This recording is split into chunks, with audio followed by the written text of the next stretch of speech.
We have been looking at this passage from Marx, Karl Marx's Grundrisse, and in the last video I provided the background of this book within Marx's writings on economics. And one of the things I put forth was that, in order to understand Marx's views on capitalism, we need to focus on his humanism. So I'm going to try to understand this passage through this humanistic lens. So first we need to just understand what we mean by humanism here. So what is humanism? I have a few separate videos on humanism. If you want, you can watch that, but just to recapture or repeat what we said on those videos, what humanism was.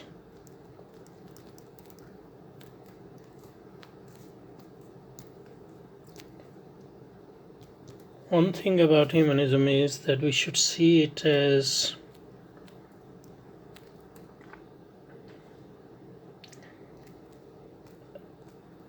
elevation of humanity either as individual or a species.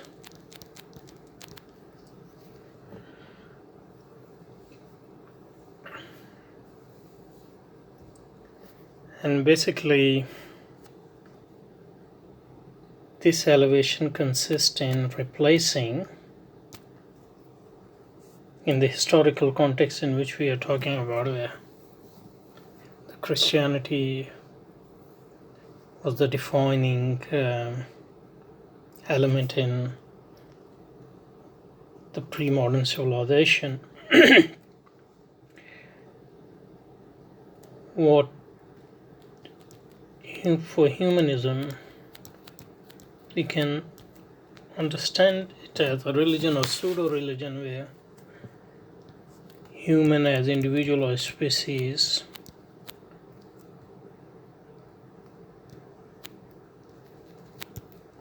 replaces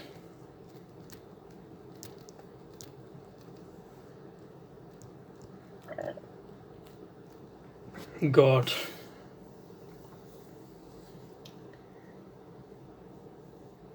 That's the basic. So you consider either humanity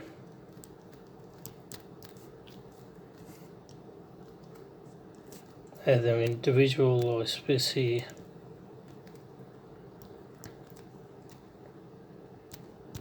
as at least a potential God.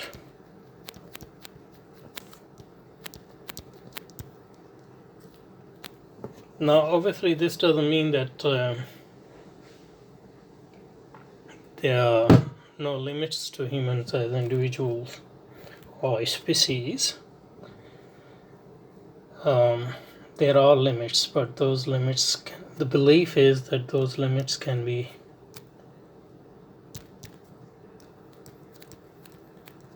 overcome.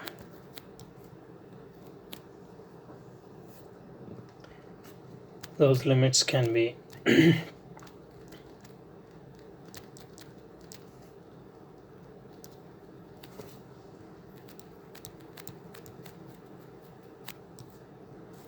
so, for example, Feuerbach, under the influence of early Feuerbach at least, under the influence of ego.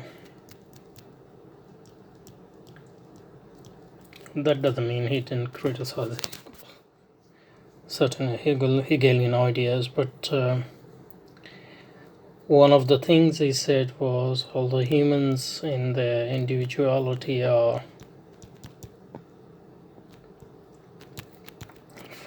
finite, as a species they are infinite.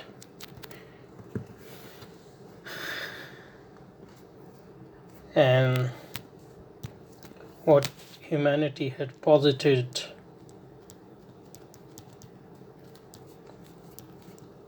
as God was, in fact, its own image.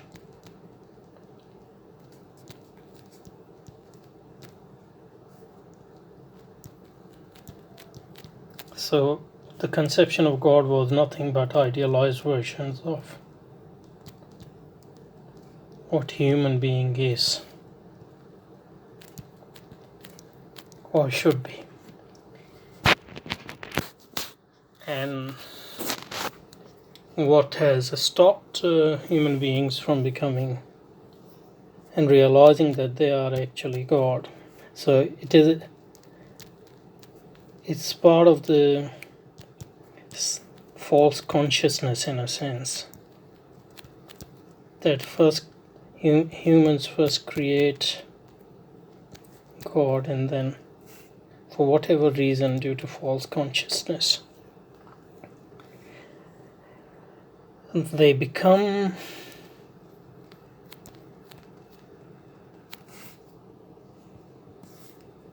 subservient to their own idea. So they start worshipping. So in fact they are worshipping themselves when they are worshipping God, but they don't realize that. So in Feuerbach's conception here,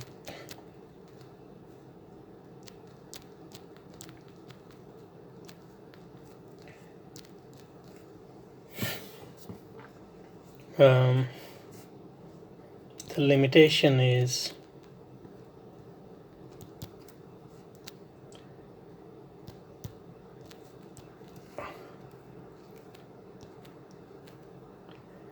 this false consciousness,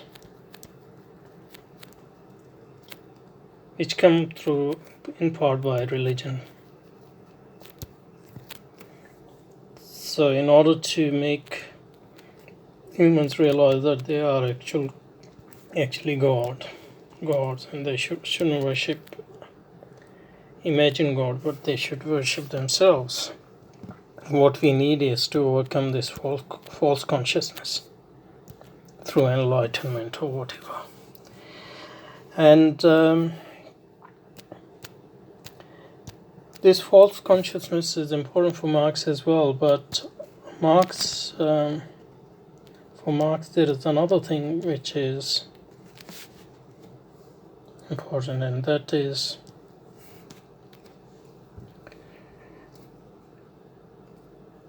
so the Christian God has a lot of attributes. So if we go by Feuerbach's ideas, and Marx was Feuerbach's disciple, those attributes are actually idealized versions of human attributes. And this is something which other Enlightenment thinkers had emphasized, for example, Spinoza in the Critique of Christianity, and Feuerbach himself in his Critique of Christianity, in the Essence of Christianity. And one of the attributes which Marx highlights, and which is important for Marx, is the conception of Jewish and Christian God as creator.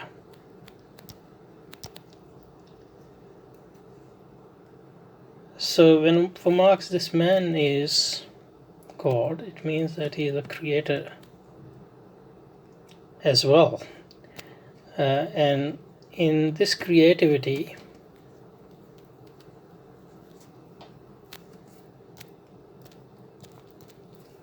In this creativity,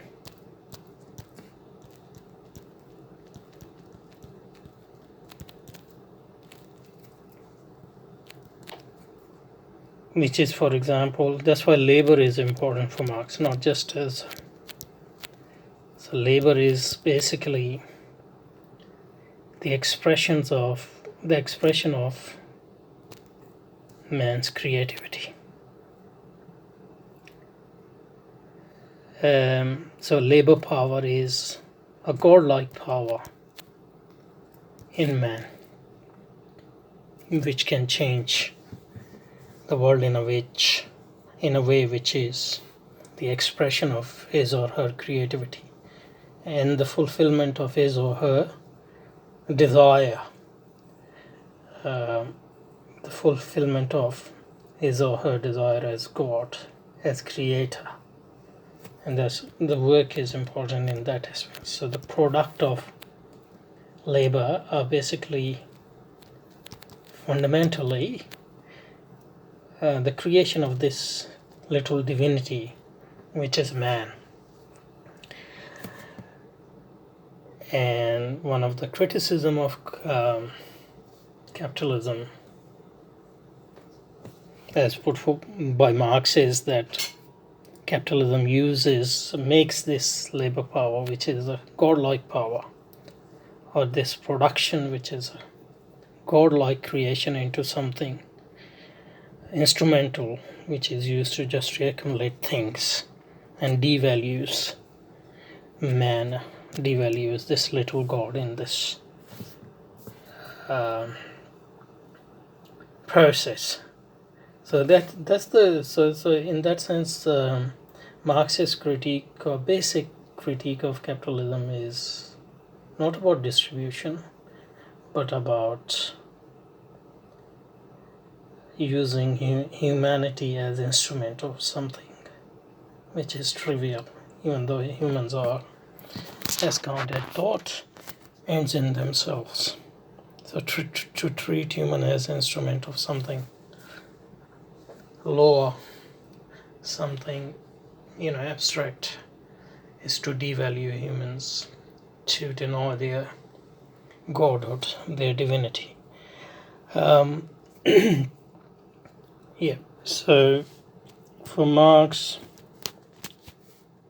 like Feuerbach,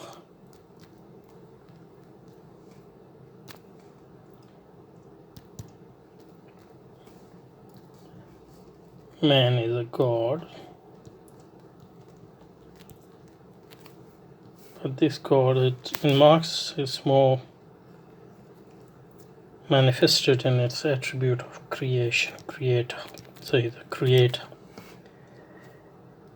and labor power is his creative power, and work and production is the expression of that power, part of it. That include menial power as well as intellectual power. And false consciousness is important, obviously, but another thing which is important and that relates to this creativity. So the limit on this creativity is, and fulfillment of its desires is,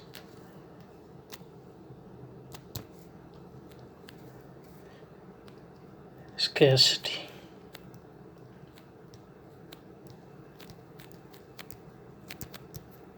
And for Marx, capital is important, because through capital and capitalism, obviously, this scarcity can be overcome. So that's the potential Marx sees in capitalism. And when he criticizes capitalism, he criticizes capitalism primarily for wasting that potential. So he considers capitalism as a system which has a potential, it's unprecedented potential to overcome scarcity.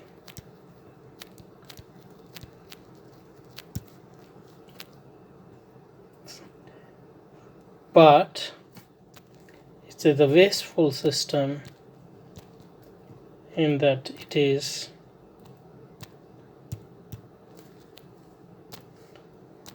through the intra-capitalist competition and through going after profits, this potential is being wasted. So for Marx, capitalism is a huge system of waste where this potential is wasted. That's primarily when he talks about waste. Obviously, secondarily,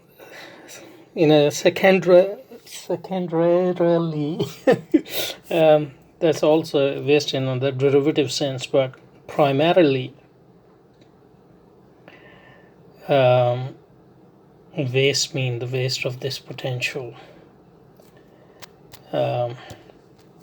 which capitalism has of overcoming scarcity. And communism is an ideal future state where this scarcity would be actually overcome, and then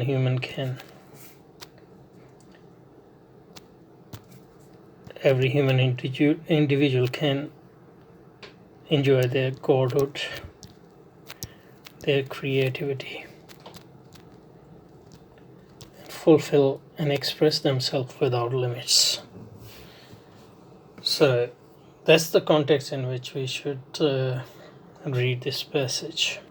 Now let us spend some time on this passage in the light of what we have said.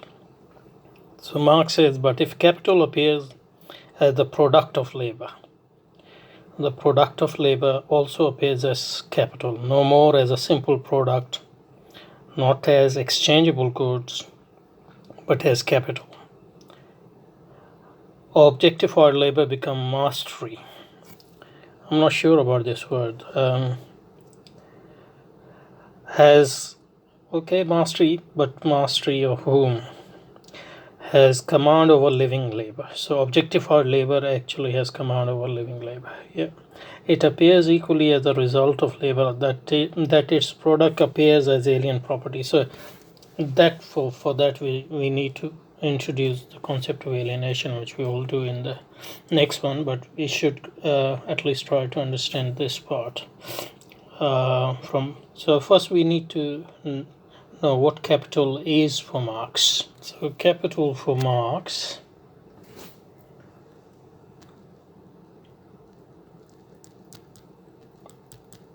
is accumulation for the sake of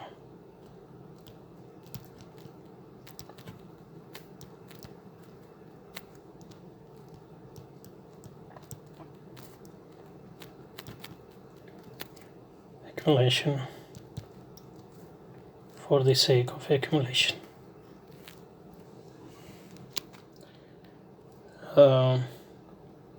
When the sole purpose of something is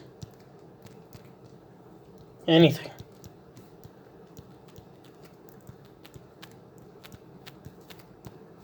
X is, for example, to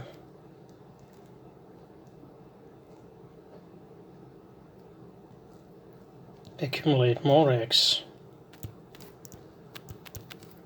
then X is capital in that.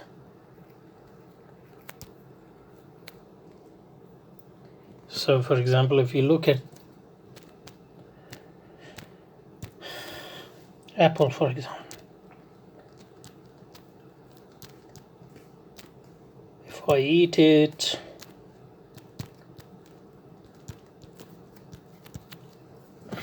I satisfy my desire, I satiate my hunger. So this is use value of apple.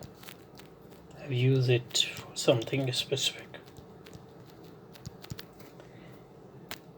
The exchange value of apple would be,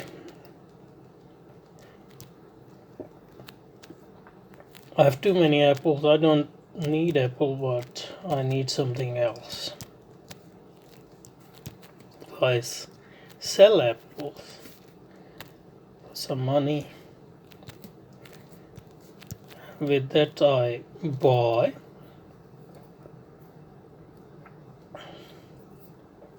something which I need, shoes for my kids, for example. So this is the exchange value of apple.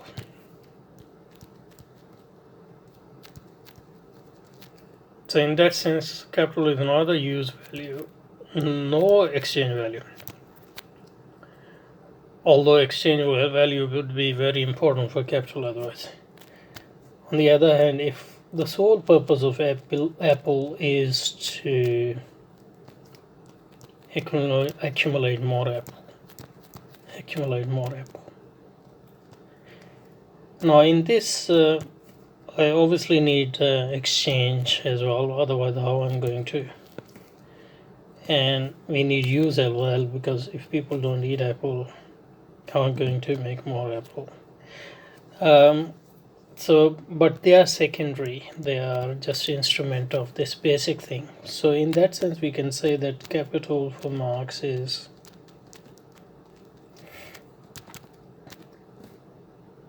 pure quantity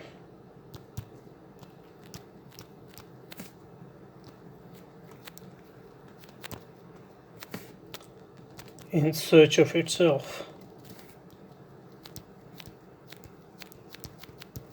That's what capital is. It can be obviously apple, it can be money, it can be machine.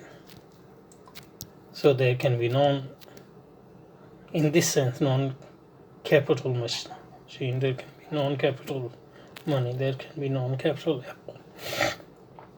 But there can be capital, apple can be capital, money can be capital, machine can be capital. Okay, so let's look at the quotation again.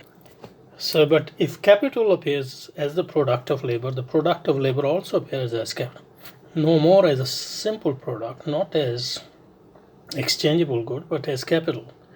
Objective for labor become mastery, has command over living labor.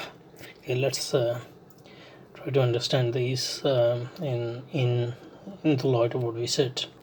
So if capital appear as the product, so labor, as we said, is important for Marx. It's important as the expression of the creativity of the creator, this little divinity called man, or woman if you will. And living labor is this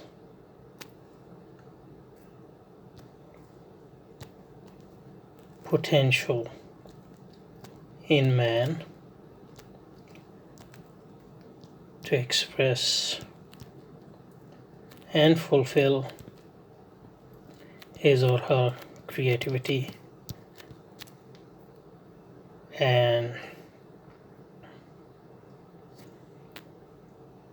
this labor and the product of this labor, living labor, are his creatures. That's his creation. That's his creature. And those products might be useful, might be exchangeable, but their primary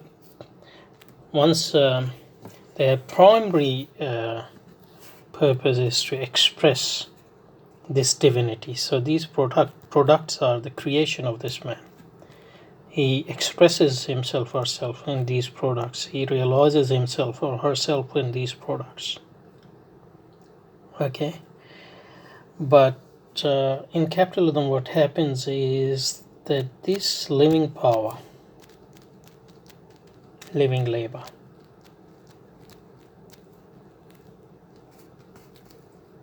become labor an instrument.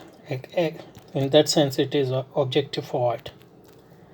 It's something other than human creativity. And these products are no longer the expression of his or her creativity, because these products are instrumentalized by the capitalists in order to accumulate more, rather than allow the space for humans to realize their and express their and have control over their creation. So that's the basic idea here for Marx. Let's go back to the but if capital appears as the product of labor, the product of labor also appears as capital, no more as a simple product, not as exchangeable good, but as capital, that is, as an instrument of accumulating more. Objectified labor, that is, it is instrumentalized for the specific purpose of accumulating more, has command over living labor, in the sense that this living labor is not allowed its expression and its creativity, but is instrumentalized for the process of accumulation. So in a sense, this is a very Kantian critique, in the sense that using human beings as mere instrument for something which is non-human, rather than treating them as end in themselves, as creator, and providing them or giving them opportunity and freedom to have their say in the design of those products and have their say in their realization of their individuality and their creativity in those products. Rather than that, it becomes everything is instrumentalized for something abstract, which is accumulation for the sake of accumulation. So we will stop here. In order to go through the next one, we would have to introduce the concept of alienation, which is closely related to the concept of human being as God or creators. So we'll look at that, introduce that concept in the next video, then we will look at the rest of this passage.